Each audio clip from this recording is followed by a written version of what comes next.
우리가 정신을 가다듬고 곰곰이 생각해 보면 신앙생활이 힘들지 않고 쉽습니다. 어렵지 않고 유쾌한 일입니다. 왜 그럴까요?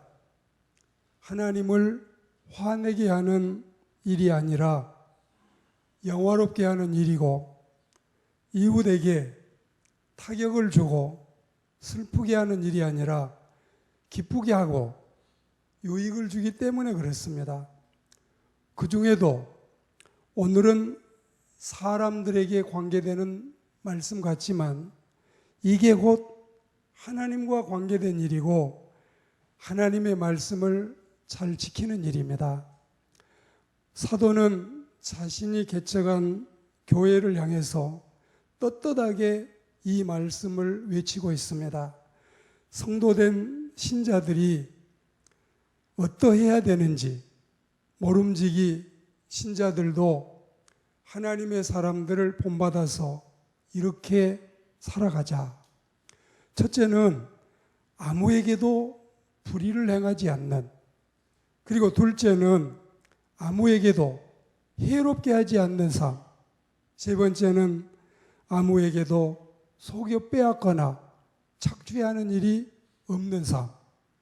이게 여러분 얼마나 하나님을 기쁘시게 하고 또 이웃에게 기쁨을 주고 유쾌하게 하고 즐거움을 주는지 말할 수 없습니다. 먼저 우리는 아무에게도 불의를 행하지 맙시다. 데살로니가전서 2장 5절과 10절 말씀에 보시면 어떤 때에도 아첨의 말이나 탐심의 탈을 쓰지 않는다. 거룩하고 옳고 흠없이 행함을 통해서 하나님 앞에 바른 자세로 서고 사람들에게도 이런 은혜를 나누어 줘야 되겠습니다.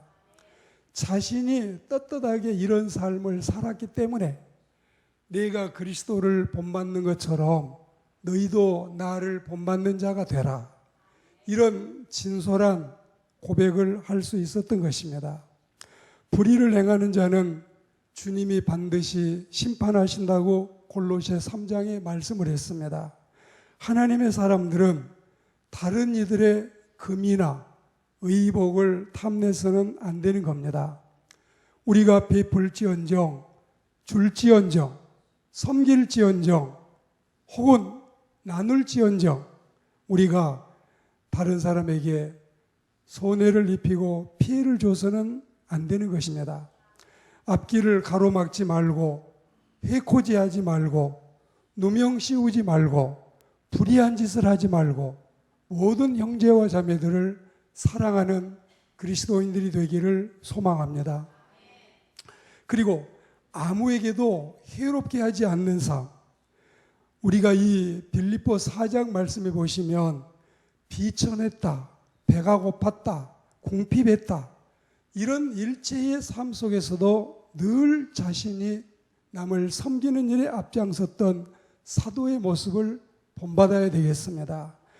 항상 있으면 있는 대로, 없으면 없는 대로 주님의 은혜로 살고 남을 해롭게 하지 않는, 선생은 자기 머릿속에 들어있는 지식을 제자들의 머릿속에 심어주는 일이니까 당연히 좋지만 도둑들은 남의 주머니에 있는 돈을 자기 주머니로 옮기려고 하니 얼마나 여러분 남에게 피해되는 일을 하고 있습니까?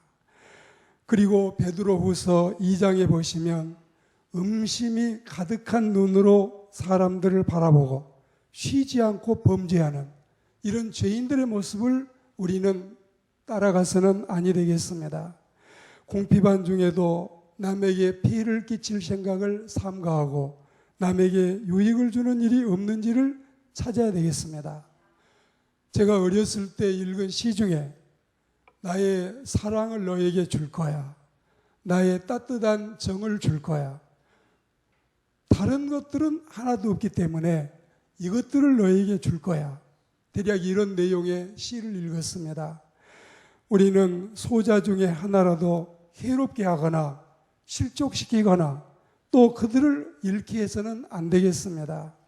예수 그리스도의 종들은 타인을 파멸로 인도해서는 안 되는 것입니다. 그리고 세 번째는 아무에게도 속여 빼앗는 일, 즉 착취하는 일이 없어야 되겠습니다.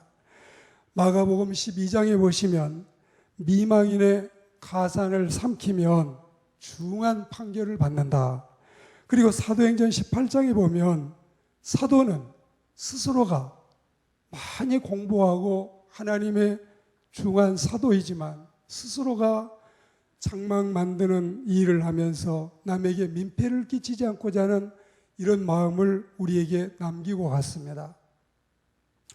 지난 9월부터 제가 강대상에 쓸 때마다 부끄러운 일이 있고 또 늘 좀 자신이 여러분 앞에 미안한 감이 있어서 이 말을 한번 하고 싶어요.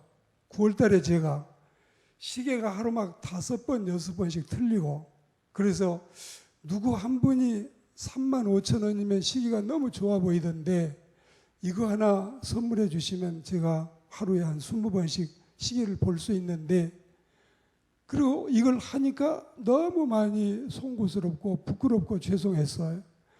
이 말씀을 드릴 때는 제가 훨씬 더 하고 싶은 마음도 있었습니다. 그래서 이 시계를 받고 한 30배, 50배 이상 추석절에 이렇게 나누는 그런 기쁨을 제가 누리고 올해는 여러분 바자회가 이 태풍 때문에 수입이 적었지 않아요. 그래서 거기다가도 제가 이 쌀을 한 10자루 보태는 그런 그 마음으로 헌금을 드려서 여러분 앞에 너무 제가 지금 부끄러워서 이런 일도 있어서 저 부끄러움을 좀 여러분이 삭감해 주는 어쩌면 이 성직자라는 사람이 적은 거라도 이걸 신자에게 요구했다는 그 마음에 너무 마음이 무겁고 또 부끄러워서 이걸 좀 깎아내려고 제가 또 이렇게 했다는 걸 여러분에게 말씀을 드립니다. 바울은 마땅한 권리가 있었지만 조심해서 행했고 우리의 손발이 누구의 무엇을 취하는 데에 이 손발이 사용돼서는 안 되겠습니다. 하나님을 믿는 사람들은 무고히 피를 흘리고 남의 재산을 착취하는 일이 있어서는 안 되겠습니다. 이단의 특징이 뭘까요? 신도들의 재산을 착취하는 일, 신도들의 정조를 유리하는 일, 이게 이단의 특징이 아니겠습니까? 그리스도인 여러분, 지금까지 드린 말씀은 불의를 행하지 아니했거나 해롭게 피해를 입히지 아니한거나 뭘 속여 빼앗거나 착취하지 않았다는 것은 소극적인 사랑이고 적극적인 사랑은 뭘까요? 하지 않는 것은 소극적이지만 나가서 사랑해주고 보듬어주고 베풀어주고 나누어주는 이런 일이 얼마나 더 우리가 적극적인 사랑에 속하는 일이 되겠습니까? 한 걸음 더 나아가서 적극적인 사랑의 사람이 돼야 되겠습니다. 그게 무엇일까요? 행하지 않음으로 사랑을 베푸는 소극적인 것보다는 행함으로써 사랑을 나누는 적극적인 사랑. 우리도 모두가 다 지금도 아마 절에서 우리 가족 이름을 다 빼지 않았을지도 몰라요. 우리는 다 불교도였으니까. 불교도들은 하지 말라는 계명이 거의 다 주류를 이룹니다. 모든 게 하지 말아라. 살생하지 말고 또 남에게 훔치지 말고 뭐 하지 말아라. 예수교회도 물론 하지 말라는 계명도 많지만 예수교회는 하라는 계명이 더 많아요. 하라는 거 가서 전도해라. 보듬어서 위로해주고 사랑해주라. 나누어주라. 베풀어주라. 구제해라. 섬겨라. 봉사해라.